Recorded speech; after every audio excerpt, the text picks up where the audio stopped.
So today is 80s, 90s day.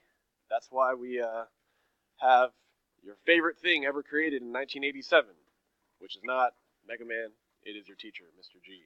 Because he's so cool, he's the coolest thing you ever heard of, right? So, just so I have this documented, right? You gotta see my Mega Man face. Pew pew.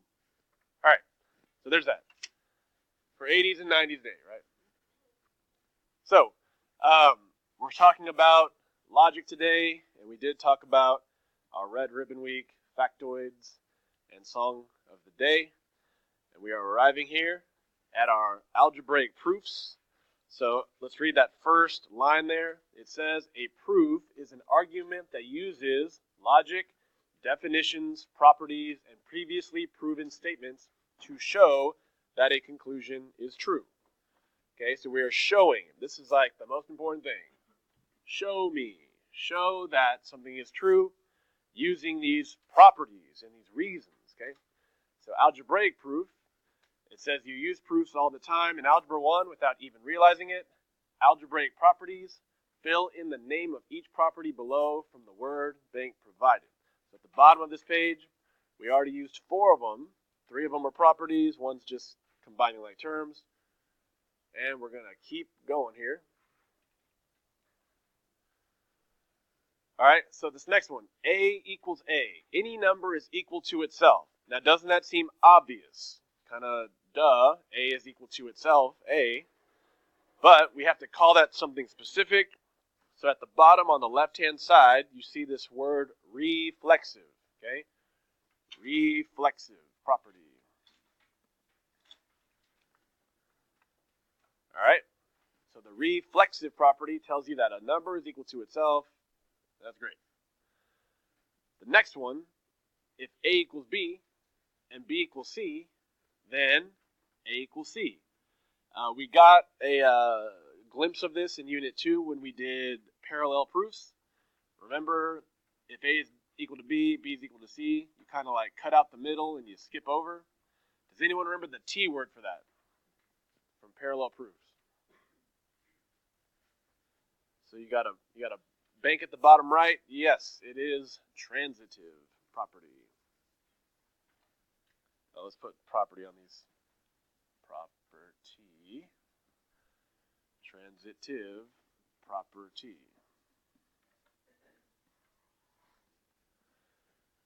The next one says, if A equals B, then B can be substituted for A in any expression.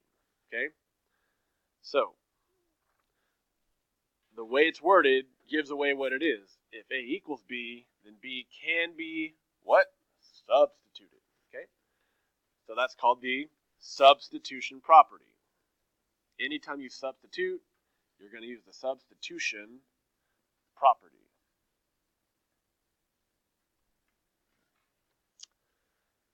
All right. So, next one. If A equals B, then B equals A. Well, again, you can just switch it around. So what do you think that's going to be? So we've used commutative already, but it's almost like another commutative property. But this one's a little different than commutative because that has to do with one side of the equation. When you take the whole equation and you flip it around, it's kind of like it's the same on both sides. Which one of these fancy words on here means the same on both sides? It's like when you have a shape and you can fold it in half and it's the same on both sides. Symmetric, right? Or so the symmetric property, symmetry.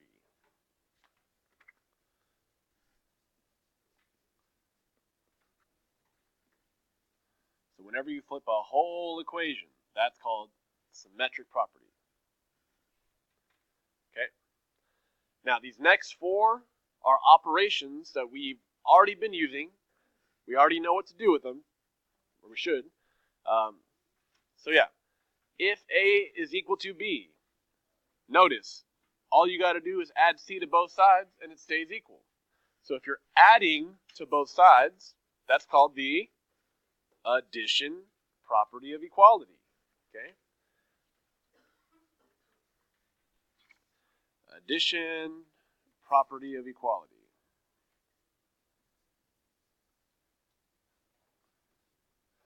Now we're going to be writing the phrase property of equality a lot. So guess what we're going to do? We're going to abbreviate. Does everyone understand property of equality? When I put POE from now on, POE, property of equality. Okay? So on the next one, it says A equals B, but we subtract a number on both sides. It remains equal. So that's going to be the subtraction POE, property of equality.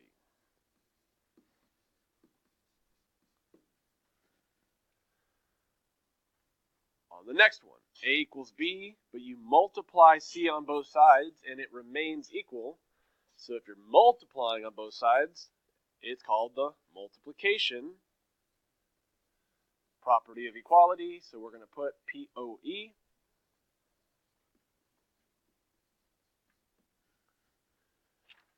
And then guess what the last one's going to be?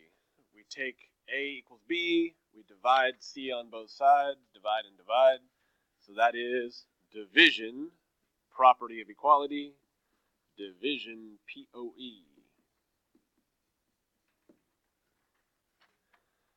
All right, and we've used everything on the word bank. I'll give you a second to finish filling that in.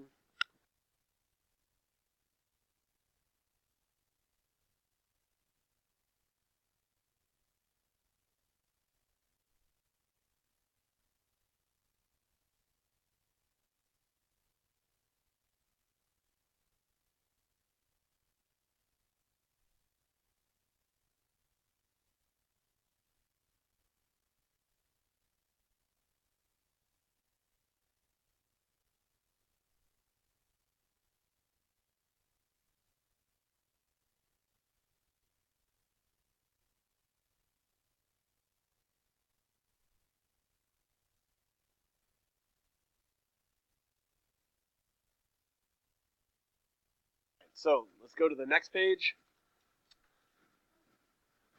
We are going to solve an algebraic equation, and we are going to give every single reason for every single step.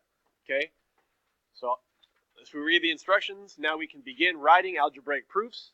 Each proof begins with given and prove statements which restate the hypothesis and the conclusion of the conjecture in a two-column proof. Okay, this is a new phrase, two-column proof. You list the steps of the proof on the left, and on the right you give your reasons for each step, just the way it's labeled here, right? So, does everyone see we are given 2x minus 3 equals 8? We write it right there. We're trying to prove x equals 7, so we're going to end up with that right there. So does everyone see that given is where you start, prove is where you end? And if you have a proof like this, all of your steps are already done for you. All you got to do is tell me what's the reason, okay? So do you see how we're taking probably your favorite thing in the world? Remember these restroom problems in the red cup? Favorite thing in the world, right? But if you can solve one of these, that's great. You're able to do Algebra 1 stuff. The geometry of it is, can you logically tell me the reason for each step you took? And that's what we're doing today. So I'll show you how it's done. So, step 1, just like when we did parallel proofs, step 1 is always what? Given. Okay? So, every single time, if you don't write given for the first reason, you're goofing. Don't goof, okay? So again, for the rest of this packet, and for the assignment, and on any quiz or test, if you're doing a proof, the first step is always given. Cool? And then the rest of it, we got to think a little bit. Now, I'm telling you, these reasons are going to be one of these reasons from your front page. So the reason why we did all this is to say, these are our options. Okay? So let's think about, how do we get from step 1 to step 2? So just looking at it, what happened? Like what do you see is different from step 1 to step 2? So parentheses went away, right? And how do you make parentheses go away if there's a number in front? Okay, you do this thing where you're like, this times this, and this times this. 2 times x is 2x, 2 times negative 3 is negative 6. So here's the question. What is that called when I multiply into a parentheses? Distribution, right? So what property is that called? Distributive property. Distributive property. Does that make a lot of sense? We distributed, so we write distributive property.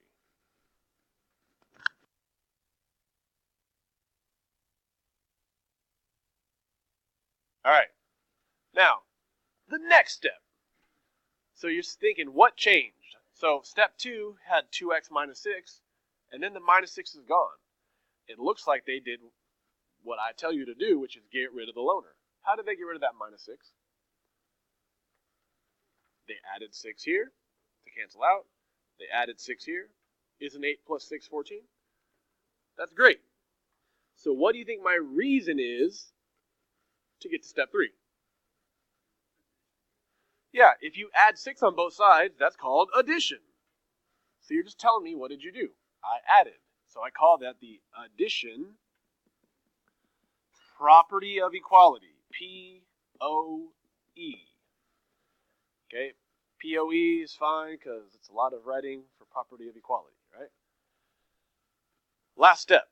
How do I get rid of the 2 in front of x there? Any coefficient we have to divide, right? Divide by 2, divide by 2. Hey, 14 over 2 is 7. So since I divided, the property is going to be division, property of equality. Division, P-O-E.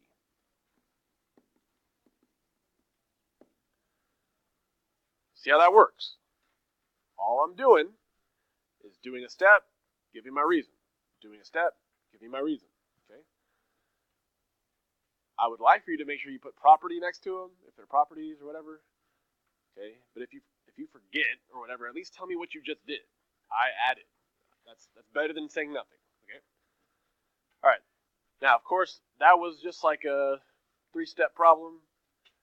Number 2 is like a 6-step problem, and it looks pretty hard. But again, you're just doing it step by step. That's all you got to think of. How did I get from here to the next one, and there to the next one? So let's start off with the easiest thing. Step 1. What do I always put? Given, right? Because given goes here, prove goes down there, right? So step 1 is always given, and that's given. All right, so now step 1 to step 2, I see the parentheses went away. Every time the parentheses go away, what's that called? When the parentheses go away, kind of like on our first problem, okay, just like we did right up here, okay, it's called distribution, right? 8 times x gave us 8x, 8 times 2 gave us 16. So yeah, that's distributive property. Okay. Y'all agree? So I'm telling you, when you're doing these algebraic proofs, if there was parentheses and they go away and they multiplied, that's called distribution. Easy, okay? Now, what changed from step 2 to step 3? The 5x is the same. The 7 is the same. The 8x is the same. But 16 plus 3 turned into 19. What's that called? Now, they did add, but not on both sides. So since they didn't add on both sides, I'm not going to say addition. I am going to say combining like terms. So if you add on one side of an equation, that's called combining like terms. Combining like terms. Eventually, if you use CLT, I will know what you're talking about. That's combining like terms, okay? All right, now, what's my next step? I'm thinking, how did I get from step 3 to step 4? So what goes missing on the left side is my 5x.